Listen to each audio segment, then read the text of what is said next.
डलिया से छुए का चनार मंदिरवा में फूल बरसे।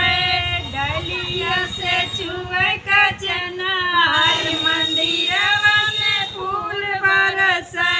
हमारी निमैया का बड़ा बड़ा बरवा। हमारी निमैया का बड़ा बड़ा बरवा। बरवा से माया फैला मंदिरवा में फूल बरसे। डलिया से छुए का चनार मंदिरवा में फूल बरसे। हमारी निमैया के बड़ी बड़ी अखिया।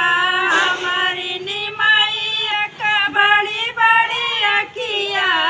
अखिया से काया फैला मंदिरवा में फूल बरसे। अखिया से काया फैला मंदिरवा में फूल बरसे। डलिया से छुए का चनार मंदिरवा में फूल बरसे। हमारी निमैया के बड़ा बड़ा हथवा। हमारी निमैया के बड़ा बड़ा हथवा। हथवा से काया फैला मंदिरवा में फूल बरसे। हथवा से अमृत बरसाई मंदिरवा में फूल बरसे।